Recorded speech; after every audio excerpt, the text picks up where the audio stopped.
Hello, my name is Ozzie and you are watching part 6 of my Metroid Prime playthrough. In this episode we are going to be collecting the boost ball upgrade and the space jump upgrade. So at the end of last episode we left it off just as we entered the Phendrana Drifts.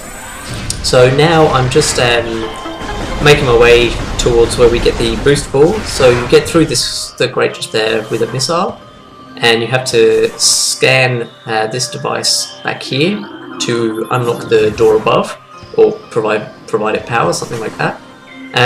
Unfortunately you have to roll through that little hole. You can't actually scan from the other side as far as I'm aware. But then you just jump up this ledge and follow it along to the door at the end. You can just see it on the left there.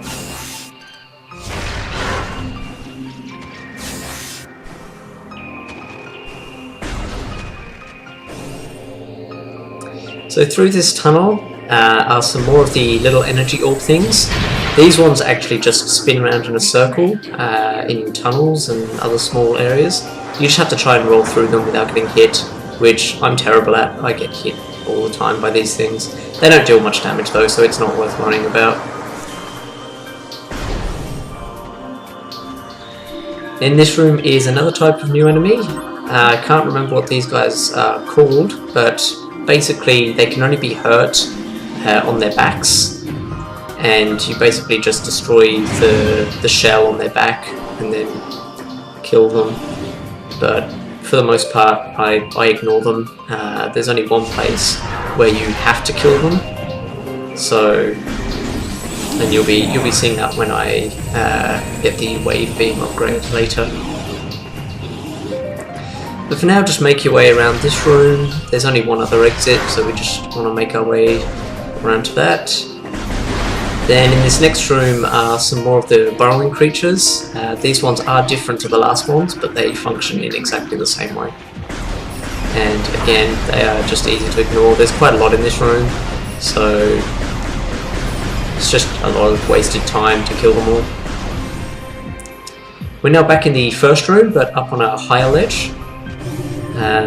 Once you have space jump, you can, use a shortcut to avoid the other rooms I had to go through. That room there just had 3 of the little energy bomb dropping things. You just ignore them, run through.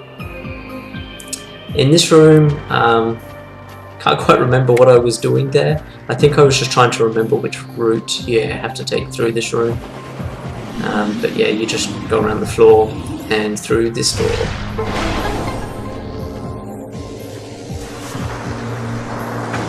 Get hit by some more energy orb things because I'm bad at avoiding them.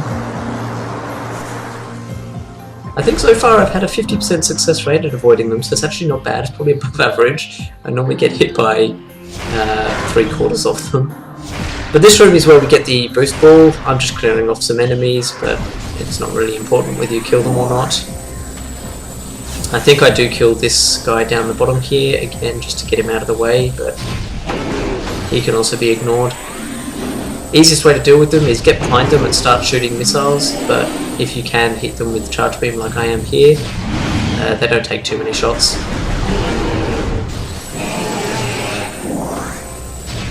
So up this hill to the right there's a little pedestal you need to scan, which will align the platforms you need to jump across. You just want to jump across these relatively quickly. Each one, once you land on it, it crumbles away or resets its position, one or the other, after a few seconds. So you can see the screen rumbling, that's just the platform, I think, just being destroyed. And this is the boost ball upgrade. So what the boost ball allows me to do is basically use, it allows me to travel a lot faster while in morph ball, but also allows me to use half pipes to jump up to otherwise inaccessible areas, which is basically how you need to exit this room. So you'll see me immediately drop down into the half pipe. Actually, no you won't, because what I try to do here, there's an enemy just as you exit the half pipe that nearly always hits me and knocks me back into the half pipe. So I try to get him here. You can't lock onto him from this angle, which is kind of annoying. So I just try to take him out, but apparently I hit the wall in front of him So, note to self for any future attempts at this game, you just have to try and avoid him while you're boosting up. But you just hold the B button to charge up your boost, and then when you're on the little half pipes like that, you just release it just as you hit the up ramp, and then you start charging the next one. You'll come back down, hit the ramp again, let go of B, and then you just rinse and repeat, and you'll sort of gather up more and more speed and get higher up in each jump. Now I'm going to be making my way all the way back to the very start of the game, where my ship landed, and the fastest way of doing that is heading back to the Magmore Caverns, and then a few episodes ago, or perhaps it was even last episode, where I took that massive detour going the wrong direction, that's now where I want to go. Here we get a glimpse of Ridley's shadow and a glimpse of Ridley himself passing over the area, but we won't be dealing with him until much later in the game.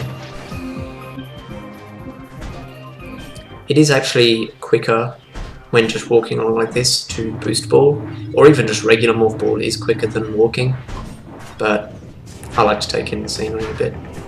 I'm not really in a rush when I'm playing.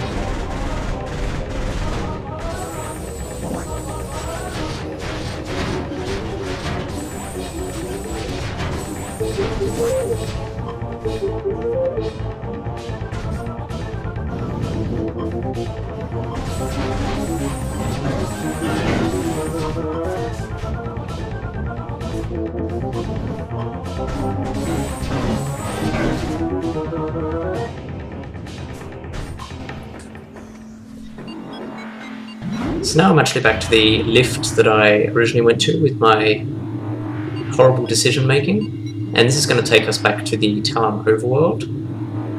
Obviously not where we entered the ruins from, we're going to be in a different part of the overworld, but it's not too far away from the areas we've already been to. This corridor just contains a few of these basic enemies. There's a missile expansion pack under this bridge.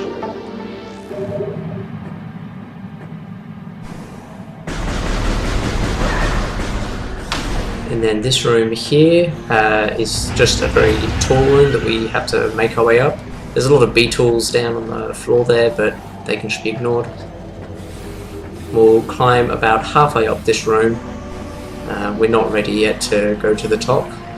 There are some extra things up there we'll get to later.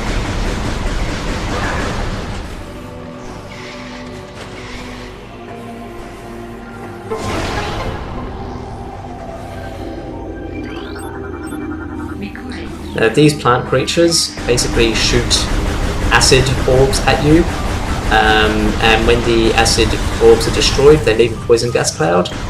The fatal flaw in this plant is it can be killed by its own gas cloud. So you just keep shooting at it, and as soon as it launches its orb, it kills itself.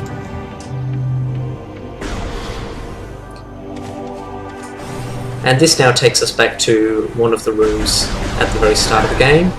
You may recognise it, but you might not from this angle. But we're now just going to use this half pipe to get up to a higher ledge and take a different path back to the ship.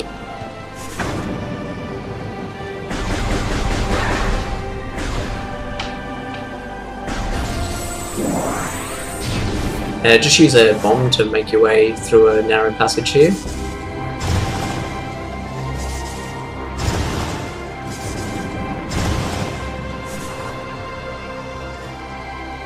And then we just have to proceed through a couple of rooms that have some of those small spiky crawling enemies.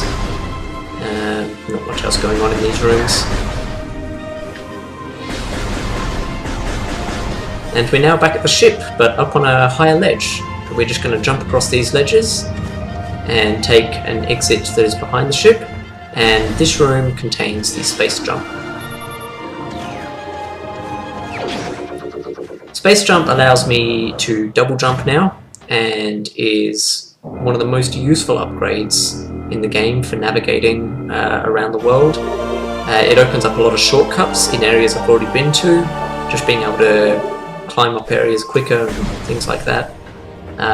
Also, when dodging enemies, you can use your double jump to basically dodge twice in a row, which allows you to move to the side very quickly. I'm just going to quickly save my ship here, give me full health, full ammo, as well as obviously saving the game.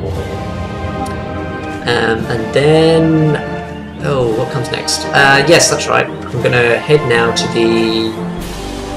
This is a bit of a detour. You don't have to go this way at all, and there's no real reason to, other than what I will be doing is scanning a bunch of pillars that will add logbook entries that will help me with my memory later in the game. Basically, to get to the very end of this game, and to finish this game, you have to collect a series of artifacts. I don't remember off the top of my head exactly how many there are, but I'm going now to the area where you have to take these artifacts, and there are a bunch of pillars that you can scan that give you clues as to where these artifacts are located. And this helps me because I don't remember where all of them are. So this is the impact crater. This is the very last area of the game. And at this point, yeah, all I can do is get some logbook entries.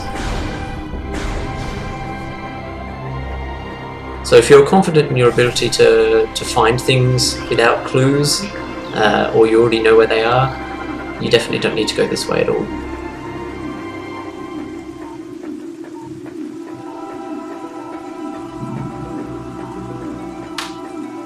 It is also worth pointing out that one of the artifacts is actually located here, but you can just collect that last.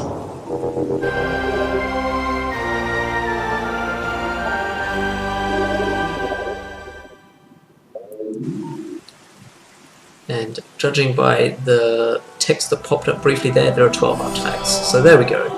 I couldn't remember how many there were, and the game reminds you every time you pick one up.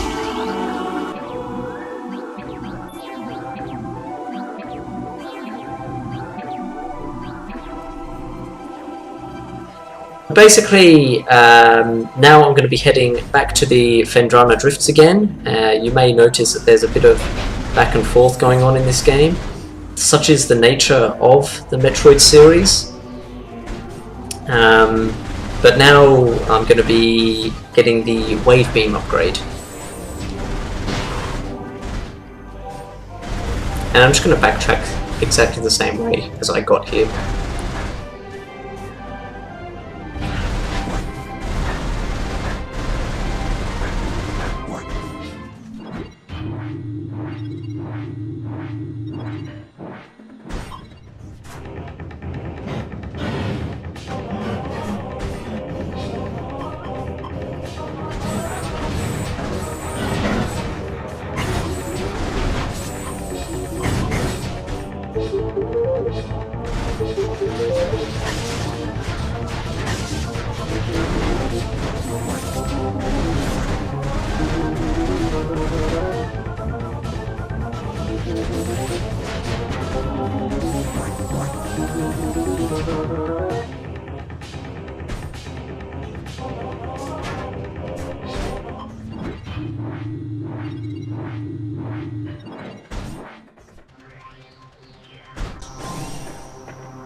So now that we're back in the Phendrana Drifts, we're gonna go a different way here. There's one exit to this room, which you might be able to see in the little mini-map in the top corner that we haven't taken yet. And that's which way we want to head to get the wave beam.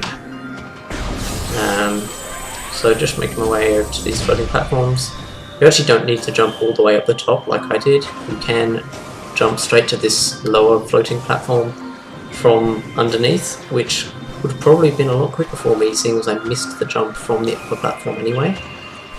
But you just jump over to this ledge in the corner, and then you can double jump straight up here.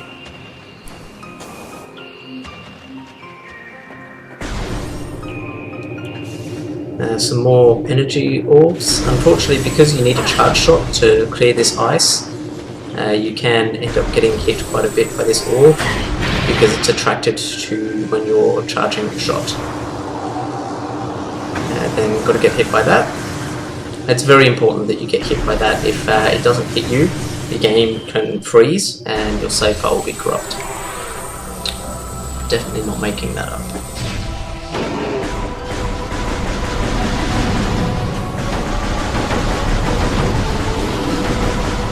This is just about the most inefficient way you can kill one of these things, just spamming shots like this. Again, it's very important that you kill it in such an inefficient manner. If you play too efficiently, the game thinks you're cheating, and again, that will corrupt your save data. So I just scanned a new enemy there. It's just a little bug thing that crawls around ledges and walls. They have set movement, and you can just kill them with pretty much any weapon. What I'm doing now is I'm just clearing out every enemy I can see, because as I jump up this room, I don't want to just randomly get hit by something and knocked off the platform and then have to start again. It's just annoying when that happens.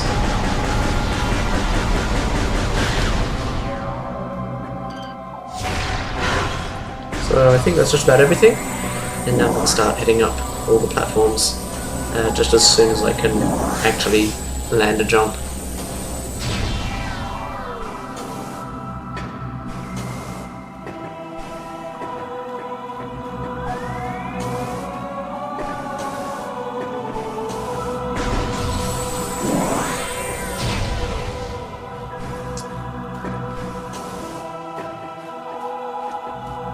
You don't have to jump all the way up the top here. I don't know why I did. You can easily make the jump just from the ledge. So that first statue head thing, bust, I don't know what you call them. You just want to shoot that with a missile and it'll open up a bomb slot, and that's what will open the way forward.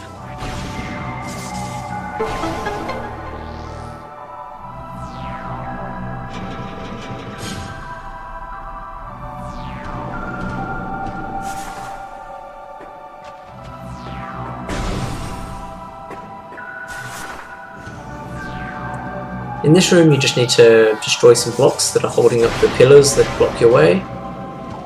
It takes 2 bombs for each pillar, so there you go.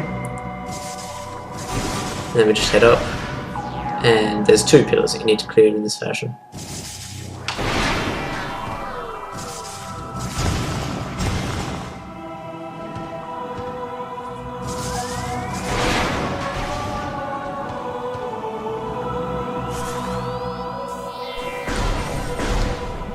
And there's the wave beam at the end of the room. Absolutely nothing sus, ignore the rumbling.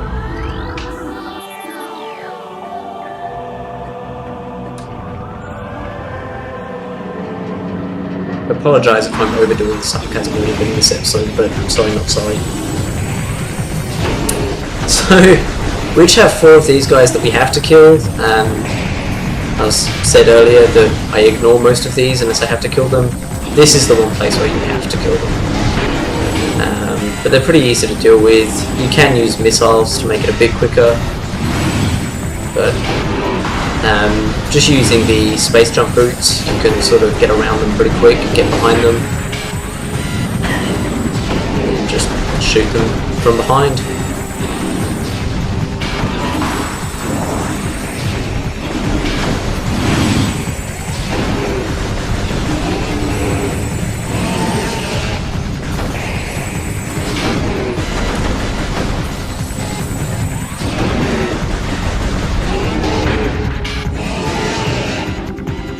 Now that we've dealt with those, and we've pissed off Mummy or Daddy, we've got to take care of the big one.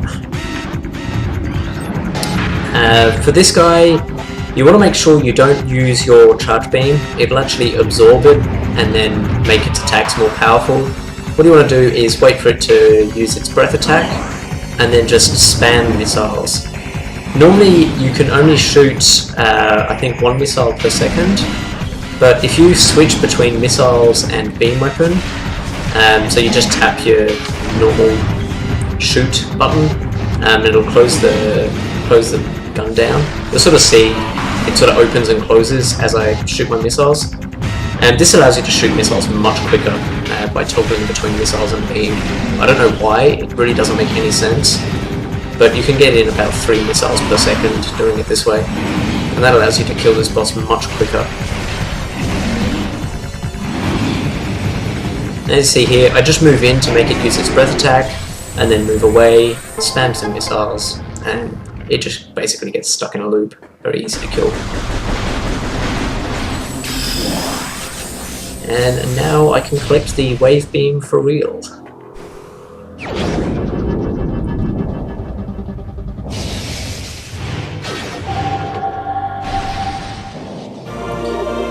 So the wave beam has a couple of special properties. One of them is it misses things a lot because of the wave beam travels. But the charge shot is very useful. It can stun many enemies. I don't know if it deals more or less damage than the standard charge beam, but I do like to use it more just because it looks cool. It can also kill these guys. A single charge shot will destroy all of these energy orb enemies, so that's really nice. And at this point I'm just going to head back to the main entrance area of the Phendrana Drifts, and I'm going to save, and that'll be it for this episode. But as always, thank you for watching, and I'll see you next time.